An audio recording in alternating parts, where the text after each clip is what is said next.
Rabbit Holes, a uniquely Pacific Northwest podcast. I'm Shea. I'm Jody. Let's fall down the rabbit hole.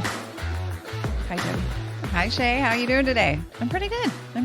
I haven't found any other new podcasts to tell you about. Well, Have you? no, No new I'm podcasts? actually not listening to podcasts at the moment. I have no free time in my life. I've got big dreams and goals and had to do them all at once. So I'm just working from 6:30 in the morning till about 11 at night on my multiple projects. Oh, okay. Well, I do have a lot more free time than you because my job is still practically non-existent. So I've been getting a lot of housework done. I've been doing a lot of podcast editing. Yes, thank you. Yeah. Thank you. You do a lot of the groundwork and behind the scenes work for us, and I really appreciate it since I'm so busy. Yes, I am your podcast editor extraordinaire for this, which has been fun learning how to do that. Yeah. And then I've been doing a little bit of fall decorating and crafting. So Good. Yeah. I've been resisting that. I'm like, it is not going to be fall yet. Everybody around here loves fall. They can't wait to get their plaid, their pumpkins, pumpkin spice, everything. And I'm like, no, it is sunny out and I'm going to pretend it's summer until it's over. Nope, I got fall decor out. In fact, later on today, I'm going to go home and I'm going to make my little orange and green plaid runner for the top of my dining room cabinet so I can display all of my glass pumpkins. I collect glass pumpkins. So that's my one that's thing I right. We got a collect. few. Yes. So I'm excited to display that one. So Yeah, nice. I'll have to come see that. All right, so we are here today to talk about some of my rabbit holes that I fell down on our rainy day rabbit holes road trip. So if you listened to the recap of day 2 of our road trip, you will have heard about our trip to the roadside attraction Prehistoric Gardens. That was a lot of fun. That was a lot of fun, yeah. And then also our subsequent breakdown on Highway 101 and how I kind of panicked a little bit and imagined that we would be definitely picked up by a serial killer and murdered. And so both of those prompted me to go down a rabbit hole. So Prehistoric Gardens was a pretty shallow rabbit hole. There wasn't a lot about it, but it's a pretty cute little thing. So I got into the history of that a little bit. And then, of course, once you start Googling Oregon serial killers, that's never ending. Yeah, So, I bet. That's like, it goes back in time and all the way to current. it's a black hole, definitely to fall down. Not just a rabbit hole, it's a black hole. Lots of content to search through, huh? Yeah, and it gets pretty dark. Now, mine today, I'm not going to get really dark because I can't. But we'll start with something a little bit lighter. So Prehistoric Gardens. That is in Port Orford. Did you know we were in Port Orford? No, I did not. Did you know there's a place called Port Orford? I did not. We should have known by the time we left there, though, because I know. trying to get help. Yeah, we were like, I don't know, we're just in the middle of nowhere. Oh my God, we're going to die out here. We had no service. I couldn't tell on my map where we were. Yeah, exactly. So Prehistoric Gardens is this cute little roadside attraction off the Highway 101 on the southern Oregon coast. It's just kind of north of Coos Bay. And when you pull up, what greets you? Was it north? I got so lost in my head. Yes, it was north. So Sorry. we left Itty Bitty Inn and we drove straight to Prehistoric Gardens. Right. Yes. Yeah. Okay. Yeah. I'm with you again. And it was early morning. It was beautiful. There was nobody else there. It was just us. And as we pull up into the gravel parking lot, we were greeted by a life-sized Tyrannosaurus Rex with glowing green eyes. Yeah. I think I came up to his knee. Yeah, he was huge. So I think he's like 36 feet tall or something like that. He's a giant. He's a big boy with big old teeth. And he's right there in the parking lot. So I was very excited. Nobody around. So I was like, Jody. Get your camera Get your camera out. So I ran up to that T-Rex and I humped his leg. She sure did. Like a horny Shih Tzu. She was like, he's not caged up. I have access to his body. I'm doing this. He was consenting. I could feel it.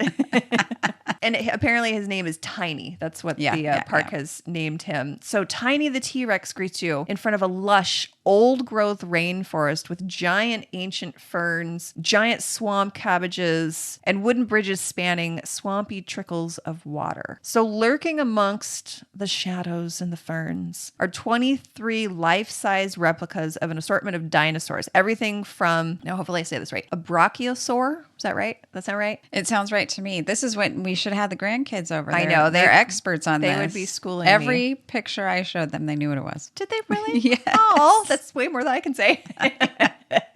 So there was a brachiosaur, and that brachiosaur, by the way, took them 4 years to build. Holy cow. 46 feet tall and 86 feet long. Yeah, it is. It was hard to get into the camera. Yeah, the scale of this creature was the viewfinder. Yeah, it was too big. Mind-boggling. If you go to our Instagram, you can see we'll post the pictures.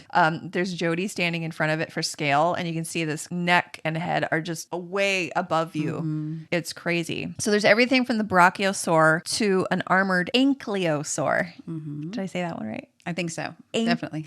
Ankylosaur. I like the way you say it, so I'm going to say yes. Yes, that's the pronunciation now. It is. It's not right. Right. We'll have to go on like Google and make sure, when you click on that little sound thing that tells you how to... let's do that. Hold on.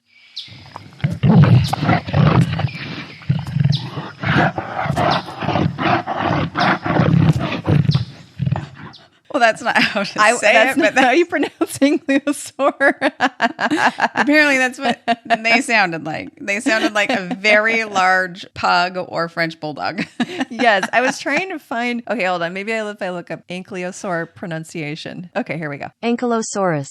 Well, I said it wrong. Let's try that again. Ankylosaurus. Ankylosaurus. Got it. I like ankylosaur better. What's that Y for then? Ankylosaurus. Ankylosaurus. Okay. I don't know. Google, I think you're wrong. It wouldn't be the this first is time. what I'm saying. We need to go on there and change it to the way you say it because I like it. Exactly. I like it better too. Also, if you listen to the podcast Star Trek, The Greatest Generation, you'll get the joke. You don't. I don't. You wouldn't. I have no clue. I'm unfortunately not a Trekkie or anything sci-fi. Trying to make this a Star Trek podcast, but you just keep refusing. I have no imagination, so I'm always like, that's not real. That can't happen. That's what I do in all these. Anything that takes imagination, I'm like reality checking it. Yeah, then definitely don't watch Star Trek: The Next Generation. I got banned from watching Grey's Anatomy with my daughters. Oh God, I'm not allowed in the. How about House? Can you watch House? Oh, heck no. I mean, sometimes just because he's such a smart ass. Yes. And I like that, but ridiculous. Now I want to watch an episode with you just to get your reaction. Just to look I get a little angry sometimes. Yeah, a little wound up. All right, back on track. So as you wander through the gloom, spears of light illuminate the sometimes believable and sometimes ridiculous paint jobs of the various dinosaurs. It lends to a feeling of awe and goofiness that is perfect for a roadside attraction. So this little time capsule was the creation of dinosaur enthusiast and artist E.V. Ernie Nelson. Now, I couldn't find a ton about his early years, but according to Wikipedia, Ernie was born in 1907 and grew up on a farm in Minnesota, and he was a dinosaur and natural history lover from an early age. So kind of like your grandkids. Yep, into those dinos. So in the 1920s, his family moved to Springfield, Oregon. That's another thing. Oregon. Yes. I always feel like I'm saying it wrong. Oregon? Oregon. Oregon? Oregon. Oregon. Oregon. Oregon. Are we going to say it so many times that it loses all meaning? Yeah. I think it's getting extra vowels or something. Organ is those things that work in your body to function in various ways. Okay, Oregon.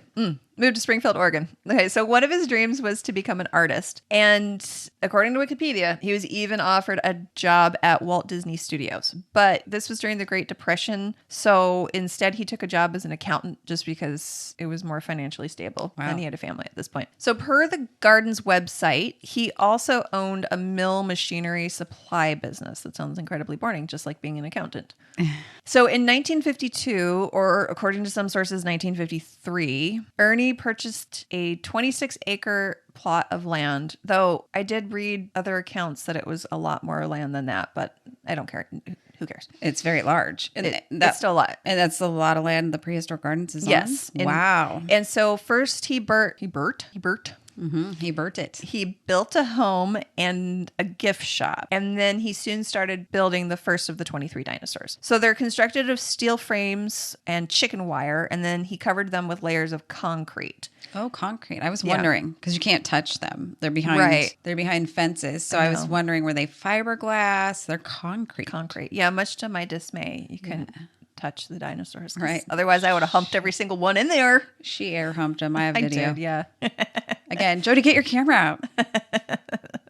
Watch me make sweet, sweet love to this Stegosaurus from 5 feet away. You remind me of my yellow lab. It's air humping. I was going to send you videos of him. He's not my yellow lab anymore. My grandson and him Oh, that's right. You gave all your pets away to your family. Did. I mean, they're besties, but I was babysitting him and the dog was humping a blanket, and I was going to send you a video. It's like, oh, I thought of you. Yeah, like Shea Reminded me of you. So it was really important to Ernie that the dinosaurs be scientifically correct. So he completed tons of research. He visited natural history museums across the U.S. He consulted with paleontologists, and he even flew out to New York to visit the Smithsonian so that he could ensure that they were as scientifically correct as possible. So this is as of the 1950s versions. So that giraffe type print with the multicolors, that's like maybe? No, that's where he took artistic license. Oh, gotcha. Okay, so that's what it felt like, but the bodies of the dinosaurs and the information displayed is supposed to be scientifically correct. But then he decided to do something more whimsical with the paint jobs, which is why some of them are so bad. Oh, gotcha. So bad. So go on our Instagram and you can see the paint jobs of some of these. Like the poor, was that Triceratops? That one's the worst by far. Right. Yeah. And then there were others that were bad. Other sources. Other sources. Other sources. So it took them 3 years to get the park open, and they opened on January 1st, 1955. And I can only imagine, like, knowing the weather in the Pacific Northwest, especially along the Oregon coast. I can't imagine that he had very many people Feels like come. a cold rain-soaked day. That's a bad time to open. Why didn't you open in the summer, sir? Practice. Yeah, I guess so. Yeah, get it up and running. So I can't find specific numbers, but it looks like he opened the park with just 5 dinosaurs. Do you know which one? Was Tiny out there, or is Tiny come later? You know, I couldn't find a timeline of the dinosaurs other than I know the Brachiosaur, I think, was the last one that he built. It took him 30 years to finish building all the dinosaurs. Holy cow. And how many did you say there were? 23. 30 years. Yep. Wow. Yeah. Well, yeah, that big one took 4 years alone. So he ran the park until he passed away in 1999 at the age of 91. Wow. And he was still working it. Still working there. And so he left it to his family, and his granddaughter Kiki still runs the park today. Fascinating. Yeah. I wonder if that... Did we meet Kiki? I'm wondering if that was that lady. Wow. And is the house still there? I don't recall seeing a house. I don't recall seeing a house, but unless the gift shop is because it's attached to something. She went behind a door there. That was pretty small, though. I think that was just back definitely. rooms. Yeah. At the time they opened, admission was 50 cents for adults and 25 cents for children. That's sweet. Yeah. And today adult tickets will set you back about $14, which I think is still reasonable. Still good. Mm-hmm. Yeah, I think it's worth it. My favorite dinosaur, I think, was the Brachiosaur and the Ankylosaur and the Stegosaurus. Well, as you already know, my goal was to try to hump as many dinosaurs as possible, but that didn't happen because they were behind fence. So I just got to hump the T-Rex. Oh, well. Kiboshed. Plan kiboshed. I know. I was so disappointed. It's all right. I still liked it. My favorite ones were the baby... Triceratops. Yes, the baby Triceratops. Yeah, they were I'm just cute. that kind of person. Yeah, they were really cute. And those were pretty well done, and the paint job on those was good. Yes. And their little eggs broke in, and they were hatching. Yeah, they were cute. Mm-hmm. They were cute little guys. So the park has a small gift shop, which was just okay. How many squatches? I think we said we gave that one 2.5 squatches. Yeah. They were kind of expensive, pricey. They were. And a lot of it wasn't even relevant to the trip. Yeah, it was just dinosaur stuff. It wasn't like branded to the Prehistoric Gardens. Or just other random things. Like the backpack I got has nothing to do with Prehistoric or the Gardens crystals and the incense. Yes, they had incense and crystals there. That was interesting. Things with sayings on them that had nothing to do with Prehistoric Gardens. Oh, God. Remember there was like some super right-wing saying things there? I was trying to not say that without saying. It was kind of funny. I think I bought a patch that was like like a U.S. State Parks looking patch, but it had a Sasquatch on it. Yes, that's right. So I bought that one for my brother. Oh, by the time this comes out, I will have given it to him. I didn't want to give the surprise away. And I think I bought like a sticker or something, but they were just very expensive. I think that patch was $10 and it was tiny. Right. Is that where you bought the toe jam? It is where I bought the toe jam. Yes, I bought the toe jam the first time around. The Marionberry jelly, the toe jam. Yep. And then the second time around, and I had seen this backpack the first time we were there, and I'm like, Jody, you don't need that. Yeah, you pointed it out to me. But it's homemade from Nepal, and it's really cute. It's made out of hemp. Yeah, it was okay. But so yeah, we gave it like 2.5 squatches. Yeah, and that's just for the gift shop, not the park itself. The park itself, I would have given it 4 squatches. Yeah, I give it 4. Maybe 4.5. Well, I'm going to give it 4, and then that extra half is for how kind the proprietors were when we broke down and had to come back and hang out basically in the gift shop for an hour while we were trying to get a tow truck, and then they let us walk through the park again, which the second time through was nice because we were drinking some canned alcoholic beverages sneaked in. So that's really all I could find about Prehistoric Gardens. There wasn't a whole lot. It's been around since 1955. Mm-hmm. I think overall it was a really fun stop. That was definitely the highlight of that day. Yeah, definitely. And we had no idea what was to come when we left. I know Prehistoric Gardens left the first Prehistoric time. Gardens like so happy. We were like, that was so fun. That was so cool. It was a beautiful day, and it was still morning. Yeah, we're like, we got the whole day. We're gonna make it to Coos Bay tonight. I think it spend was the night. not even 10 a.m. when we were leaving there. And we were gonna make it all the way to California. We were gonna go Yep. to Fort Bragg. Mm-hmm. We were like, Fort Bragg, here we go. We were gonna get in and out. Stymied. Yep. Oh man. But if you are driving down the Oregon coast, definitely stop. I don't care if you're an adult, if you have kids. Kids will love it. Kids will love it. Kids will love it. But adults, just take it for what it is. It is a roadside attraction, and it is fun. It takes you like 15 minutes to walk it's through. 15 minutes, stretch of the legs, not too Use expensive. the potty, yeah. Yep, you get to use the bathroom. You can grab a bottle of water. I would suggest if you're able to take your road trip during the week, do early morning there so that you can have the park to yourself, because it just makes it a little more magical wandering amongst the trees and the ferns and the dinosaurs when you don't have a bunch of other people there. And I mean, you just heard the birds chirping. There was a bunny at one point. It was so peaceful. It was peaceful. And then when we were loading up onto the tow truck about 11:30ish, I think by that time, the parking lot was filling up. Yeah, for sure. So it wouldn't have been like that. Yeah, and that was a weekday. It was a Wednesday, I believe. Yes. Yes. God, that week just blended into itself. Yeah, if we had gone later, I don't think I would have gotten the opportunity to hump. No, the I was thinking T-Rex. that would have ruined your humping process. Yes. So that was, the highlight of my day. Yeah. So that was Prehistoric Gardens. So we're going to take a quick little break. And when we come back, I'm going to tell you about my second rabbit hole from that day. I can't wait. I'm a little scared. It's pretty creepy. Because I'm going to take another road trip, and now I'm going to know this. Yes. So I'm a little scared. Okay. But all right. We'll see you in a minute. Okay. See you soon.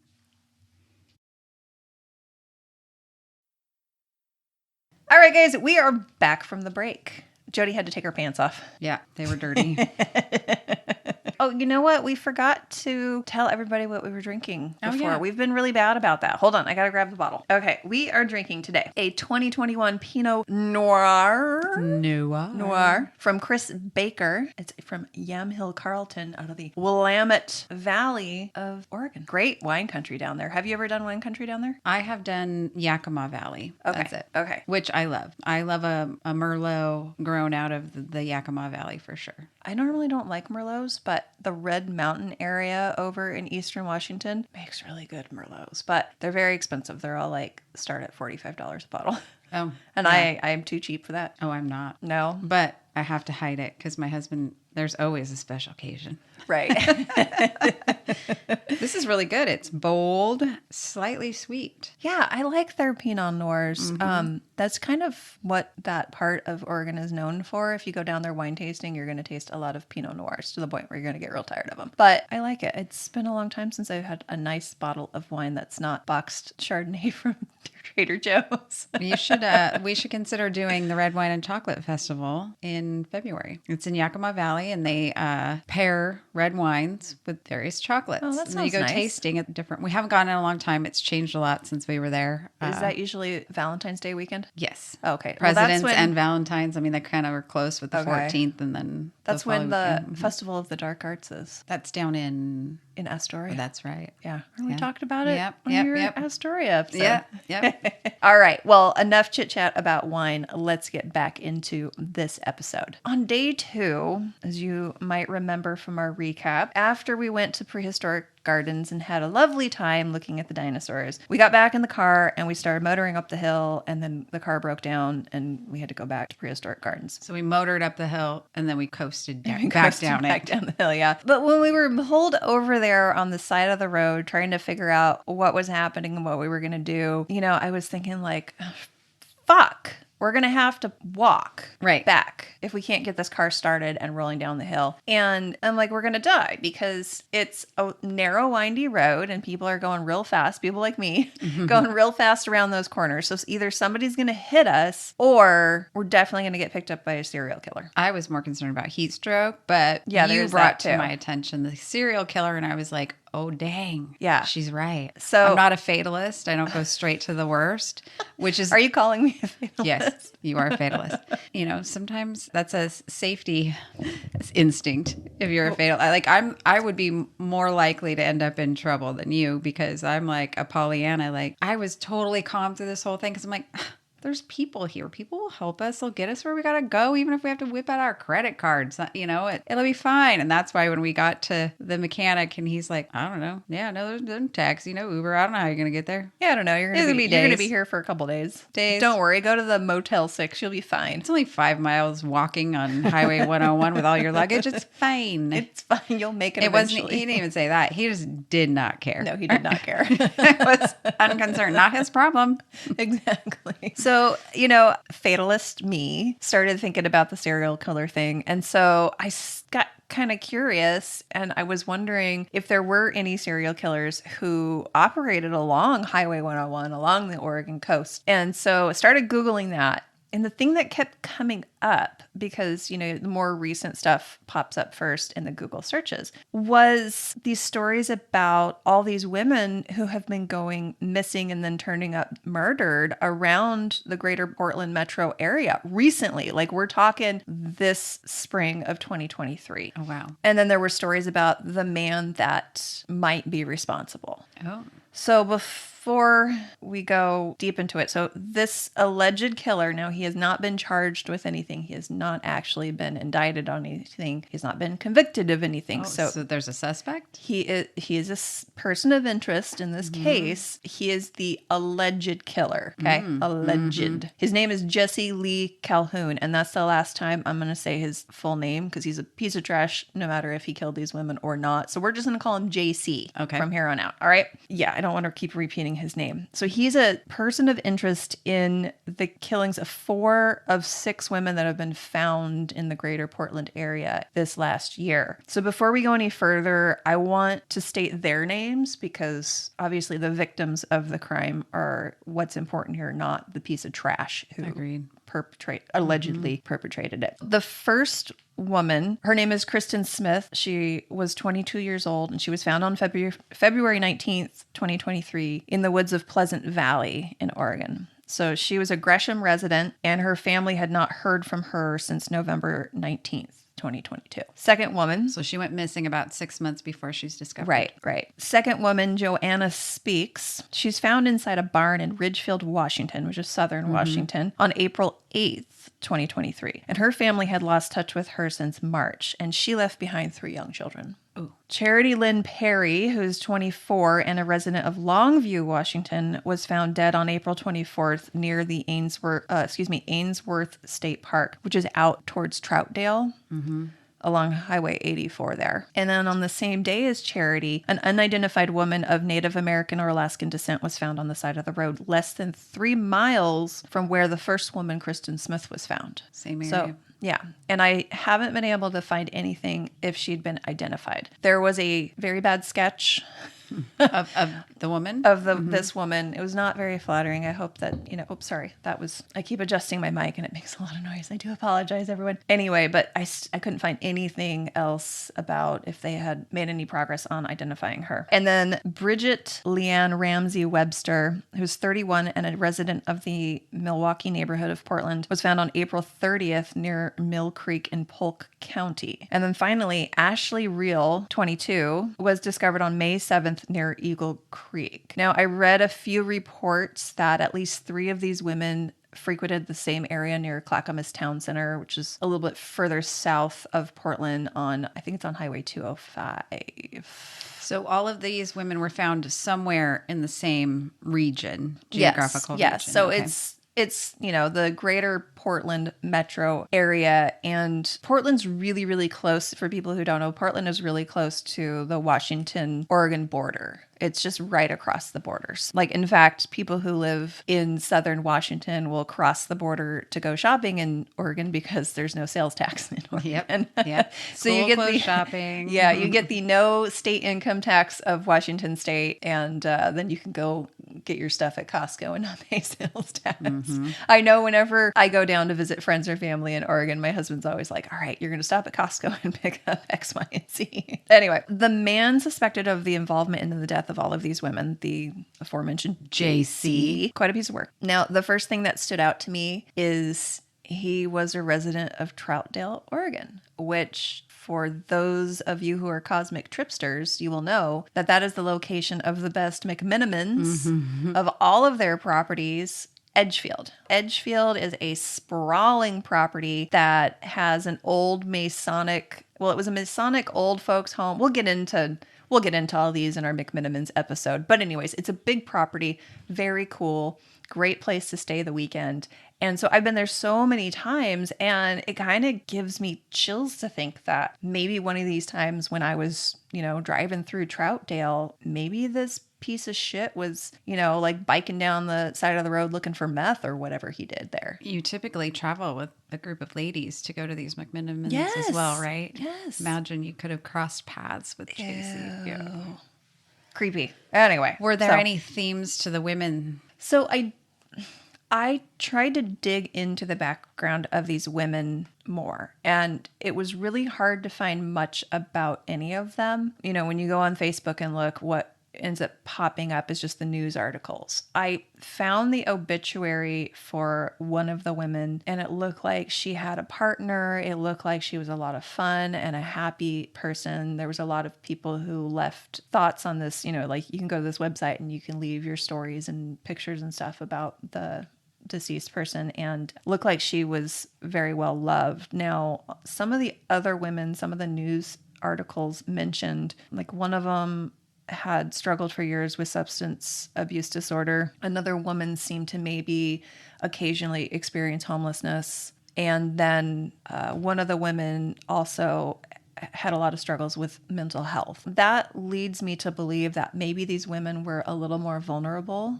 Maybe they would be frequenting places that were a little out of the public eye, maybe. And obviously, I'm not victim blaming, of course, that they were like, oh, you were in the wrong place and what the fuck were you wearing? No, absolutely not. I'm saying that this man probably preyed on women in those situations. Now, again, that's all speculation zone. I don't know. Yeah. So it was hard finding information about this online. I looked and looked and looked, and I just kept getting led back to the same exact lines. There's not a whole lot of information out there. But anyways, what I was able to find out about piece of shit JC and his criminal past is, I'm not going to be like, oh, he's from this place and he grew up and was abused. I don't know. I didn't look that far. I don't really care. But I do know in 2008, he pled guilty to 2 charges of assault as part of a plea deal where they dropped a kidnapping charge and a strangling charge. Put a pin in that. Put a pin in that. So assault. Yeah. Oh, wow. Put a pin in the... So you said kidnapping and strangling. Okay. Between 2008... I can hear you writing. It's all right. Oh, my goodness. These things pick up too I know much. they do. You have to be so... So silent. Sneaky. Yeah. So between 2008 and 2018, he of course had multiple traffic stops. And in the last one in 2018, one of those stops revealed that he had 500 rounds of ammo and 6 grams of meth on him.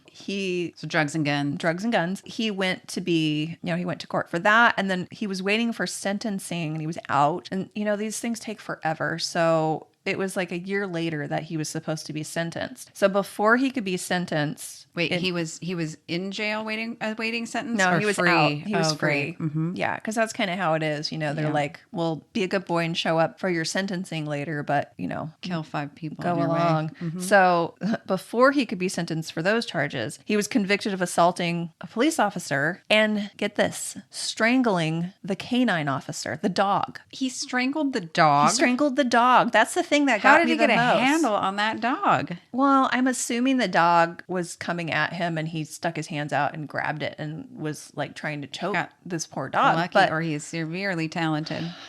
But he, that's assaulting an officer. 100%. that dog is a working officer. Absolutely. You cannot assault that dog. And I think people get extra pissed when you assault the dog. Yeah, absolutely. I'm extra pissed. Yeah.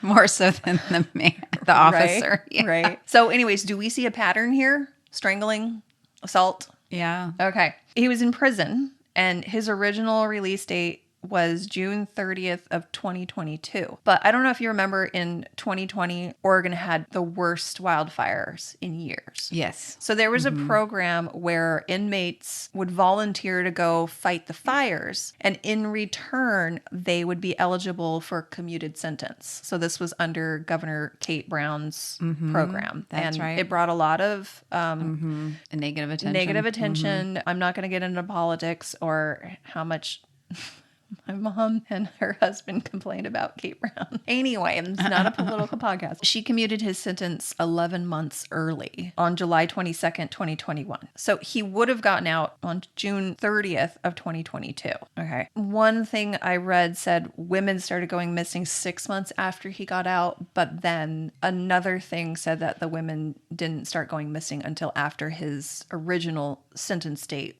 his original release date would have happened. There's been a lot of, did letting him out early allow this to happen? So there's been a lot of criticism of Kate Brown for this, but then other things have said, well, look, he would have been out anyway. So it would have mattered if he was out 11 months earlier or not. But, you know, who knows what they'll find. Anyway, once he was out of prison, he was definitely not being a good boy. So on May 16th, 2022, a Clackamas man named Craig Waingrud filed a petition for a stalking order against JC. So apparently JC was threatening and harassing this man because Craig's former domestic partner and his baby mama had been seeing JC. Ooh. But Craig had contact with her. Like, this is the mother of his children. Of course. So JC was sending him all these threatening texts and saying, stay away from her. It's going to be the last thing you do. Like, very threatening things. So basically, stay away from your own children. Yeah, stay away from this woman. And so he filed this stalking order, but the court denied the order. So then the Interesting. second... Yeah. Interesting. So they saw something. They saw through the complaints and said, no, this... Well, I mean, JC was harassing this other guy. The other guy was the one who filed the stalking order. Thank you for catching me. Yeah. You know, so he's already So now he's in got trouble. permission now to keep going with harassing. Right, so he can just keep Got you. going. So then the second big instance, which firmly links him to one of the victims, happened in November of 2022. Ashley Reel, the last victim to be discovered, she filed a complaint with the Portland Police Bureau that she had been choked by JC. So there's documented proof that she has interacted with him. Yes. They've known each other in some way. Yes. And then eventually she goes missing and is found murdered. Dead. Yes. Okay. So there's that connection there. And that she's the pattern, last one. She was the last one to be found. And you see that pattern of violence. And there had been patterns of violence in his criminal past leading up to this. It's not like he all of a sudden decided to be a violent criminal. No. He'd been violent, but he just managed to skate by all this time. Right. He's getting a pass. He's getting everything minimized as he goes along. Yeah. And nothing taken seriously. Right. I'm not going to say anything about the justice system in Oregon. I don't know enough about it to really make a stand or anything. I think we all are aware of the lack of consequences for crimes right now. Yes. And maybe always in some ways, depending on the crime, depending on where you're at. But right now, it is really, people don't even call the police anymore. Right. They handle things themselves or let it go because there's no point. I saw last night, they're short 600 officers in Seattle. Like that's 600. Yeah, I mean, why that's would you want to insane. go become a police officer in Seattle? Right. And that's just one place where people I can saw assault you and it's fine to assault a police officer. Absolutely. And I'm not saying that all police officers are good or bad. I'm not saying that becoming a police officer makes you a terrible person or makes you somehow exempt from responsibilities. I know personally several police officers who gave their life to protecting people And well, your mom's husband was a corrections officer. He was a corrections officer, yeah. But I know somebody who, he told me a story of, I don't know if you guys remember, in 2020, there were riots in the Capitol Hill neighborhood of Seattle. And Chaz Chop. Yeah, they kind of took over the entire neighborhood for a time. And the police were trying to respond. And this friend of mine, he said he was standing out there in the middle of the street in full riot gear with people throwing Molotov cocktails at him. And that was the moment where he was like, what the fuck am I doing? Right. He was like, I'm at retirement age. I could have retired 2 years ago. Why did I not retire? And so he retired the next day. I mean, why would I go out there and risk my life? And it's just disrespectful. Yes. Everywhere you go, it's disrespectful. Yes. Right. Now, the police have not been held accountable for a lot of crimes that they've committed, and they should be, but they should be holding each other accountable. Yes. And then we wouldn't have the issues we have. And plus, people would have more trust and respect for them if they actually held each other accountable. Yes. But and another instance was that's a culture change where you have to say, okay, that wasn't right, and you can't do that, and that is speaking up it's a hard culture change. Yes, they do need to hold each other accountable. There needs to be more oversight so that people can't get away with as much shit. But there also needs to be training and support as well. I mean, you are making a decision in a split second, and the wrong decision means you die. So I have to be able to choose, if I'm a police officer, shoot or die, or am I wrong? They weren't going to hurt me, and now I'm going to kill an innocent person right there. Right. How do I manage this in different ways? How do I protect myself without maybe having to shoot someone? Maybe there's better ways to approach someone or de-escalate. I don't know. But sure. I mean, I know this just from in nursing, and this is different, obviously, but similar in many ways. We are assaulted all the time in nursing. Yeah. All the time. It is a dangerous job. It is more dangerous to work in a hospital than it is to build one. Oh, wow. So we go through various trainings and how do you de-escalate, and there's different options, and we hold each other accountable all the time. Yeah, that's good. Mm-hmm. That's good. But it's hard, and that's one of the classes I teach, because it doesn't feel right at first to admit things and take accountability for things, or blame, really, like, this is my fault. I could have done this better. Right. Help me figure out how I could have done this better. Let's teach each other how I could have done this better. Right. So that other people don't fall into the same pitfall. That's what we've been working on at our culture change. And it's all different for police officers. But I think until we're able to admit that we have deficiencies, that there are other ways that this could be done. I don't know what they are yet, but I'm willing to explore. I mean, you have to be vulnerable to make the change. And that's a really rough place to be when you're in law enforcement. And maybe also there needs to be a little bit better screening of applicants. Could be. I don't know that. Deeper process. background checks, more psychological screening. I know. So we digressed again. Don't come at us for our views on the police, please. It's just our opinion, and we're drinking wine. So our opinions aren't even very well formed. True. Yeah, don't come at us. We're just human. Okay, I'm going to stop now. Yeah, we totally diverge. Let's go back to this jackass Let's JC. Let's go back to this really fun story about a serial killer. Alleged serial well, I killer. think he is a jackass, but he an is alleged a jackass. He is a serial piece killer. of shit. Okay, we can just go with piece of shit. Okay, so I mean, we're almost done with this part of the story. So he's back in prison. The current governor overturned his commuted sentence because he had a couple of parole violations. Gotcha. So they were able to get him back in a parole violation. The investigation is just underway. He's a person of interest, and that's it. That's all I can find. There's no more information about the case. They haven't charged him with anything, but luckily he's sitting in prison at least until next year. So hopefully they can put something together. So I'm hoping that we'll see charges brought against him next year. And one other thing I found interesting when I was looking through stuff is before the police admitted that there was some connection between this guy and the murdered women, or even a connection between the murdered women, there were a bunch of social media posts where people were warning people that there was a possible serial killer in the area. And the police were like, poo-pooed it. They're like, nope, there's no connection. That social media post is totally a hoax. They completely denied any connection between those women. Wow.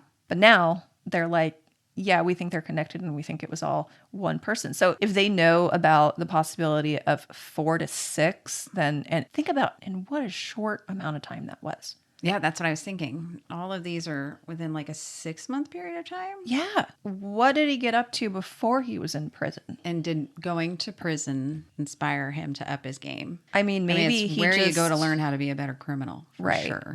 Right.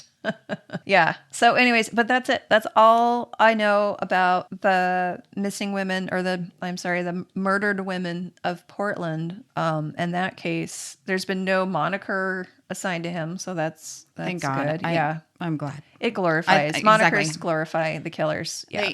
We've had serial killers in the past that gave themselves their own moniker. I mean, that's why they're out. The BTK. He made that up himself. Yep. Like, why can't we call them piece of trash and then give them a number? Yeah. Piece of trash 0016437. Yes. All right. That is the current and recently active serial killer in Oregon, which I was like, I had no idea that there was anything active. That was crazy to me to find out. When did he get put behind bars again? I think June. And there's no more dead bodies anywhere, missing women in the area? There was mention of 6 different bodies found, but I only found since his imprisonment. 1, 2, 6. Yeah, so that was all 6 of them found from February to May. Okay. So I don't know if there's been any other women that are suspected.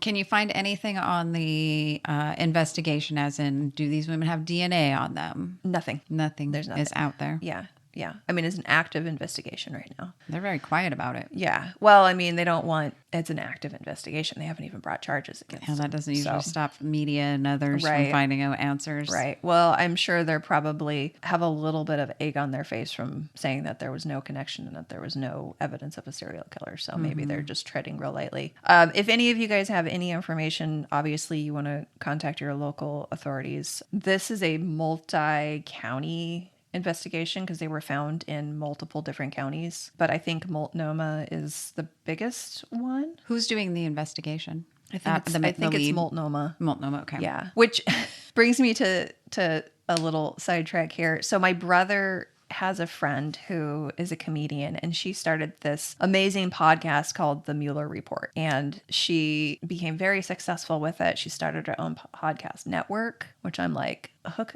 your sister up, Jason. Yeah. Show us what we got. Show us what we're up to. I know.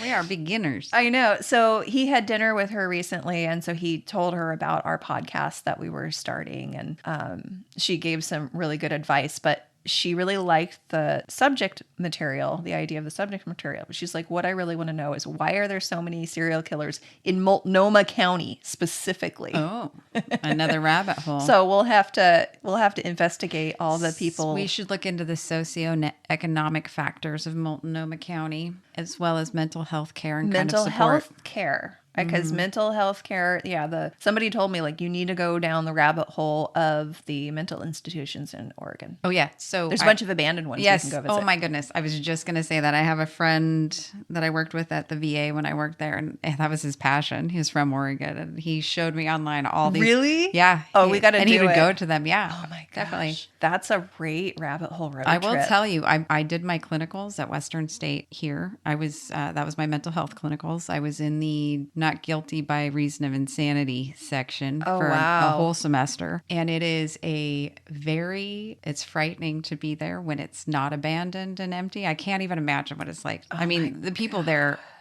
can be scary. There's a lot of, schizophrenia. These people killed people. One of them killed his mom, stabbed her to death. Like, oh gosh.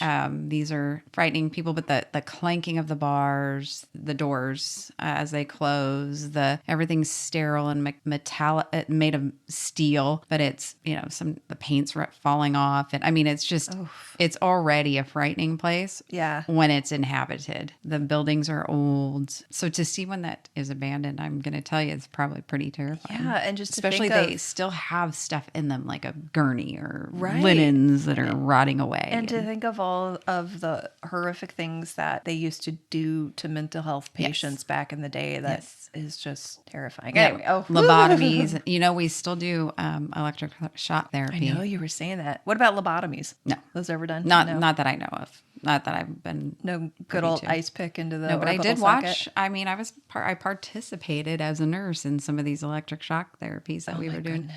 ECT, electric convulsive therapy. We would get people to the point of seizure. But I did watch people come in almost catatonic from their depression to, I wouldn't say I saw anybody leaving, doing cartwheels and jumping for joy, but we were now having conversations and engaging. And I mean, they didn't use it on people who were, maybe could use some Prozac or something. These were people who were disabled by their depression. Wow. So there's still a clinical and we use sedation, use for it. So it was not barbaric. We used anesthesia, so it was not as barbaric as so it wasn't just because some woman was hysterical and her uterus was wondering. Yes, no, no, none of that happened. Not in my time at this facility where we completed. I won't say where because a lot of people have a lot of strong feelings about it. No, don't give any. But it was. I watched it work, and it wasn't done on everybody. It was done on very select cases. They were having no impact with any other traditional treatments. They were very disabled by it, and that's who we worked with. Is the brain real squishy? Kind of like a dolphin, I don't know. Not everybody's touched a dolphin. I've not touched a dolphin. Firm but squishy. I don't know, like a really firm hot dog. It's definitely what my head's full of is a lot of hot dogs. Yes. Yeah. Layers of firm hot dog. I don't know. It's maybe even firmer than that. You heard it here first, people. Your brains are made of hot dogs. Yes. Hot dogs and brains. Just push on no, it's actually firmer than that. I don't know. Yeah. Okay. Well, before I move on, let's take a little break. Yes. Okay.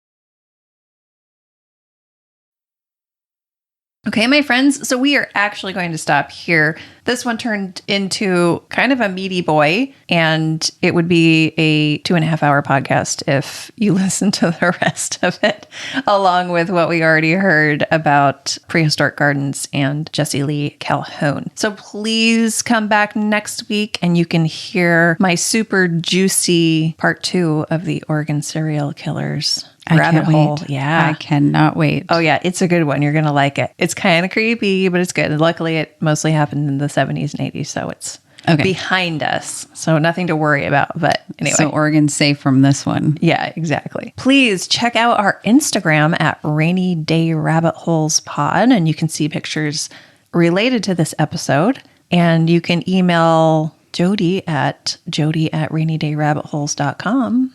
Or Shea at rainydayrabbitholes.com. And please subscribe on Spotify or wherever you get your podcasts so that you always will be up to date on our podcasts. And we will see you next time. See you down the rabbit hole.